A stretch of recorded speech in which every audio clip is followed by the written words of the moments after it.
नमस्कार दोस्तों, कैसे हैं आप सभी। एक बार फिर से आप सभी का स्वागत है आपके अपने YouTube चैनल प्रॉफिट स्टडी में। तो साथियों, आज की इस वीडियो में बात करने वाले हैं रेलवे अप्रेंटिस 2025-26 के सेशन के अंतर्गत। आप सभी को पता है कि SECR अर्थात south east central railway Bilaspur के तरफ से एक्ट अप्रेंटिस भर्ती का notification RRC railway recruitment cell की तरफ से जारी किया गया था। फाइनली यहाँ पे 25 मार्च तक ऑल ओवर इंडिया के सभी कैंडिडेट ने फॉर्म भरा और नेप्स पोर्टल से सिंपल यहाँ पे फॉर्म अप्लाई हो रहा था, जिसके बारे में हमने ऑलरेडी आपको वीडियो के माध्यम से जब वैकेंसी आया था तो सबसे पहले अपडेट कर दिया था। अब यहाँ पे कैंडिडेट के मन में सर सवाल चलने लगा कि टोटल कितने फॉर्म भरे गए हैं, इसके साथ साथ इसका मेरिट लिस्ट कब तक आएगा और एक्सपेक्टेड कट ऑफ कितना जा सकता है। तो साथियों, आज के इस वीडियो में हम लोग तीन जो बेसिकली टॉपिक है उसके ऊपर बात करेंगे। पहला, कितना फॉर्म भरा गया है, दूसरा कितना कट ऑफ जा सकता है ट्रेड वाइज, और तीसरा में कि मेरिट लिस्ट इसका कब तक जारी किया जा सकता है। तो चलिए वीडियो की शुरुआत करते हैं। इससे पहले जितने कैंडिडेट चैनल पे फर्स्ट टाइम है सब्सक्राइब नहीं किए, फटाफट करके सब्सक्राइब कर लीजिएगा रेलवे संबंधी पल पल की अपडेट के लिए। इसके साथ साथ डिस्क्रिप्शन में आपको टेलीग्राम ग्रुप, व्हाट्सएप ग्रुप का लिंक मिलेगा, जरूर ज्वाइन कर लीजिएगा। हर तरह का लेटेस्ट इंपॉर्टेंट अपडेट कंटिन्यू वहां पे देखने को मिलते रहते हैं। तो साथियों, सबसे पहले बात करते हैं कि ऑल ओवर इंडिया से कितने फॉर्म अप्लाई हुए हैं। उससे पहले थोड़ा सा मेरिट के बारे में जान लेते हैं कि इसका मेरिट लिस्ट कब तक आएगा, उसके बाद हम एक्सपेक्टेड कट ऑफ के बारे में बात करेंगे। तो देखिए साथियों, अगर इसका पिछला सेशन के बारे में बात करें, अभी जो वैकेंसी आया है 24-25 सेशन का आया है, ठीक है। और अभी अगर वही हम 24-25 सेशन के रिगार्डिंग बात करें, क्योंकि अभी जो वैकेंसी है वो 25-26 सेशन का है,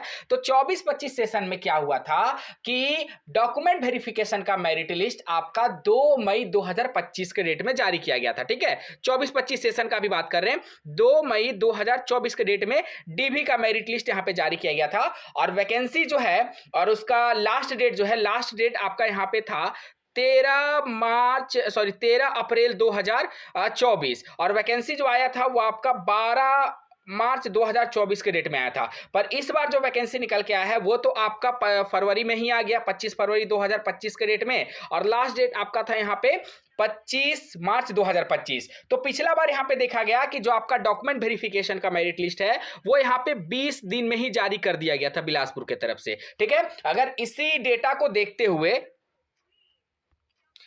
आगे हम लोग अगर बात करते हैं तो साथियों, यहाँ पे जो आपका मेरिट लिस्ट है वो उम्मीद है कि 20 से 25 दिन के अंदर अंदर तक जारी हो सकता है। अगर यहाँ पे डेट मान के चले तो यहाँ पे देखिए लास्ट डेट जो था वो आपका 25 मार्च 2025 था। इसके अकॉर्डिंग बात करें तो अप्रैल के इंड तक, ठीक है, अप्रैल के इंड तक आपका मेरिट लिस्ट यहाँ पे डॉक्यूमेंट वेरिफिकेशन के regarding south east central railway Bilaspur के तरफ से जारी कर दिया जाएगा, ठीक है। तो ये रहा मेरिट लिस्ट के बारे में कि अप्रैल इंड तक जारी होगा, मतलब अप्रैल से मई नहीं जाएगा, अप्रैल में ही जारी हो जाएगा। हो सके 15 तारीख के आसपास हो जाए, 20 तारीख के आसपास हो जाए, पर अप्रैल इंड आप लोग मानकर चल सकते हो कि अप्रैल इंड तक आपका मेरिट लिस्ट जारी कर दिया जाएगा, जिसमें सिंपल 10th प्लस ITI के एवरेज परसेंटेज के आधार पर आपका सिलेक्शन और मेरिट लिस्ट डिसाइड किया जाएगा। अब हम बढ़ते हैं कि टोटल कितने फॉर्म अप्लाई किए जा चुके हैं। तो देखिए साथियों, अभी तक तो यहाँ का कोई स्पेशल डेटा है नहीं, क्योंकि यहाँ पे नेप्स पोर्टल के माध्यम से फॉर्म अप्लाई होता है, और नेप्स पोर्टल के माध्यम से जब होता है तो कोई रजिस्ट्रेशन नंबर मिल नहीं पाता है, और जब रजिस्ट्रेशन नंबर नहीं मिल पाता है तो सटीक आंकड़ा नहीं आ पाता है। तो इसके लिए हम क्या किए हैं कि आज के ही डेट में यहाँ पे RTI लगा दिए हैं, ठीक है। RTI लगाए दिए हैं south east central railway Bilaspur division में कि टोटल SECR बिलासपुर 25-26 सेशन का जो अप्रेंटिस आया है उसमें ऑल ओवर इंडिया से कितने छात्रों ने फॉर्म भरा है। इसका जवाब 100% आ जाएगा कि अभी देखिए ग्रुप डी का रिप्लाई रेलवे नहीं दे रहा, पर अप्रेंटिस का रिप्लाई 100% रेलवे की तरफ से आ जाएगा। अब बात करते हैं साथियों कि फिर भी अगर मेरे अनुसार अगर एक्सपेक्टेड डेटा देखा जाए तो लगभग आपका जो फॉर्म का संख्या है वो 60,000 से लेकर, ठीक है, 60,000 से लेकर आपका फॉर्म का संख्या 75,000 के बीच यहाँ पे हो सकता है। बहुत सारे कैंडिडेट को नहीं पता है कि नेप्स से कैसे फॉर्म भरते हैं, जिसके कारण बहुत सारे कैंडिडेट फॉर्म नहीं भर पाए होंगे, ठीक है। अब बात करते हैं कि एक्सपेक्टेड कट ऑफ कितना जा सकता है, कितना परसेंट का आप लोग यहाँ पे उम्मीद लगा सकते हैं। तो देखिए, जितने भी कैंडिडेट कारपेंटर ट्रेड से बिलोंग करते हैं, हम लोग एक एक करके यहाँ पे कट ऑफ के बारे में देखते जाएंगे, ठीक है। अभी फर्स्ट राउंड के बारे में बता रहे, पिछला बार यहाँ पे 3 से 4 मेरिट लिस्ट आया था, तो इस बार आपका ठीक है, तो इस बार भी उम्मीद है कि 3 से 4 मेरिट लिस्ट देखने को मिलेगा। डिपेंड करता है कि first round, second round, third round, fourth round में कितने कितने कैंडिडेट डीबी के लिए जाते हैं। तो सबसे पहले हम कारपेंटर का बात करते हैं। तो कारपेंटर में जिसका भी 10th प्लस आईटीआई मिलाकर 65% बन रहा है और किसी भी कैटेगरी से है, तो उनका फर्स्ट राउंड में सिलेक्शन होने का पूरा उम्मीद है। ठीक है, उसके बाद साथियों में यहाँ पे बात करते हैं कोपा का। तो कोपा में आप लोगों को पता है कि अच्छा खासा सीट जो है यहाँ पे डिपार्टमेंट की तरफ से रिलीज किया गया है और उसी के अकॉर्डिंग यहाँ पे डीबी में भी आपका सिलेक्शन जो है किया जाएगा। कोपा का बात करें तो कोपा में आपका फर्स्ट लिस्ट में सिलेक्शन के लिए कम से कम आपका 74 प्लस होना जरूरी है। ठीक है, 74 प्लस से अगर आप कोई भी कैटेगरी से आ रहे हैं तो आपका सिलेक्शन यहाँ पे आराम से कर लिया जाएगा। देन यहाँ पे नेक्स्ट बात करते हैं हमारा डॉट्समैन सिविल। डॉट्समैन सिविल का अगर देखते हैं तो यहाँ पे भी परसेंटेज आपको मायने रखेगा और लगभग आपका डॉट्समैन सिविल के लिए आपका यहाँ पे परसेंटेज 71 प्लस होना चाहिए। ठीक है, अगला चलते हैं इलेक्ट्रीशियन। और सबसे ज्यादा जो बच्चे परेशान रहते हैं वो इलेक्ट्रीशियन ट्रेड के अंतर्गत ही सबसे ज्यादा जो परेशानी है छात्रों का देखने को मिलता है, क्योंकि हर जगह जो आपका इलेक्ट्रीशियन का कटअप है वो इतना ज्यादा इलेक्ट्रीशियन का कटअप चला जाता है कि कुछ कहने का नहीं। फिर भी यहाँ पे इलेक्ट्रीशियन में जितने भी कैंडिडेट फॉर्म भरे हैं वो यहाँ पे उम्मीद रख सकते हैं आपका इलेक्ट्रीशियन और इलेक्ट्रोमैकेनिकल से जो है वो आपका कम से कम आपका जो यहाँ पे रहेगा वो 76 प्लस यहाँ पे कटअप जाएगा। ठीक है, 76 प्लस जाएगा, चाहे किसी भी कैटेगरी से बिलोंग कर रहे हो, कम से कम 76 प्लस आप टारगेट रख सकते हो फर्स्ट डीबी के लिए, फर्स्ट जो डीबी का मेरिट लिस्ट आएगा। ठीक है, बाकी यहाँ पे जब सेकंड डीबी आएगा, थर्ड डीबी आएगा तो कट ऑफ ऑटोमेटिक यहाँ पे कम होते जाएगा। ठीक है साथियों, तो ये अभी डिस्कस किए। उसके बाद यहाँ पे अगला हम लोग देख लेते हैं। चलिए साथियों, अब यहाँ पे बात करते हैं फीटर का। तो फीटर में कोई भी कैटेगरी से हैं आप, ठीक है, 208 अच्छा खासा वैकेंसी है।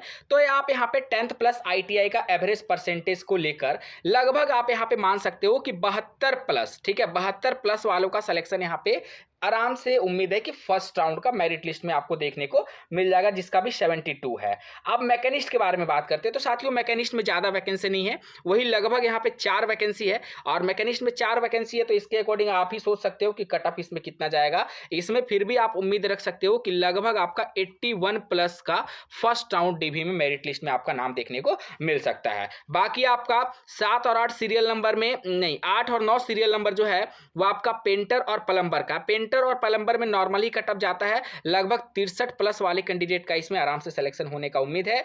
और मैकेनिकल आरएसी में थोड़ा सा ज्यादा जाएगा क्योंकि वैकेंसी 40 है और 40 वैकेंसी के अकॉर्डिंग यहाँ पे कटअप जो है लगभग 79 प्लस आपको देखने को मिलेगा। उसके बाद यहाँ पे steno Hindi English, steno Hindi English में भी नॉर्मली कटअप रहेगा, लगभग आपका 70% के आसपास इसमें कटअप रहेगा। और बात करते हैं कि डीजल मैकेनिक में कितना जाएगा। तो साथियों डीजल मैकेनिक में जो कटअप है वो आपको रिकॉर्ड तोड़ देखने को मिलेगा, वैकेंसी बहुत कम है। तो डीजल मैकेनिक वाले जितने भी कैंडिडेट है वो 80 प्लस वाले कैंडिडेट ही उम्मीद रखे फर्स्ट राउंड का मेरिट में। बाकी टर्नर का भी सेम आपका इलेक्ट्रीशियन के बराबर ही जाएगा। टर्नर में जो कैंडिडेट है वो यहाँ पे उम्मीद कर सकते हैं लगभग आपका 77% पर आपका सिलेक्शन होगा, क्योंकि टर्नर में भी आपका सीट कम है। 77 नहीं, 77 से भी ज्यादा 79 मानकर चलिए आप, 79 कट ऑफ आपका देखने को मिलेगा टर्नर में। वेल्डर में अगर बात करते हैं तो वेल्डर में 19 सीट है और वेल्डर में लगभग आपका जो कट ऑफ है वो यहाँ पे 74 प्लस आपको देखने को मिलेगा। ठीक है, वायरमैन में बात करते हैं तो वायरमैन में अच्छा खासा सीट है, 90 सीट है और 90 सीट के अकॉर्डिंग यहाँ पे जो कट ऑफ है लगभग आपको कट ऑफ 76 प्लस देखने को मिलेगा। उसके बाद यहाँ पे डिजिटल फोटोग्राफर के अगर कोई कैंडिडेट होंगे तो बता दीजिएगा। हालांकि ये सब ऐसा ट्रेड है जिसमें कट ऑफ आपको नॉर्मली देखने को मिलता है। 835 वैकेंसी इधर और एक सर्विसमैन का और पीडब्ल्यूडी मिलाकर लगभग यहाँ पे 1100 के आसपास जो वैकेंसी है वो आपको देखने को मिलता है। तो ये अभी एक्सपेक्टेड कट ऑफ था जो हम लोगों ने आज की इस वीडियो में मेंशन किया। ठीक है, तो सभी चीज हम लोग देख लिए। मेरिट लिस्ट कब तक आएगा? तो मेरिट लिस्ट आपका अप्रैल के एंड तक आपको देखने को मिल सकता है। ठीक है, और यहाँ पे एक्सपेक्टेड जो फॉर्म फिलअप का डेटा है वो 60,000 से 70,000 आप मान सकते हो। इसके बाद यहाँ पे एक्सपेक्टेड कट ऑफ हम लोग ट्रेड वाइज यहाँ पे देख लिए कि एक्सपेक्टेड कट ऑफ क्या जाएगा। ठीक है साथियों, बाकी इससे रिलेटेड आपके मन में अगर कोई सवाल है, कोई डाउट है, कमेंट सेक्शन में मेंशन करिएगा। चैनल पे फर्स्ट टाइम है सब्सक्राइब नहीं किया तो फटाफट करके सब्सक्राइब कर लीजिएगा। मेरी से रिलेटेड सबसे पहले आपको अपडेट किया जाएगा। आज के लिए इतना ही, फिर से मिलेंगे आपसे नई भर्ती नई जानकारी के साथ। तब तक के लिए जय हिंद, जय भारत।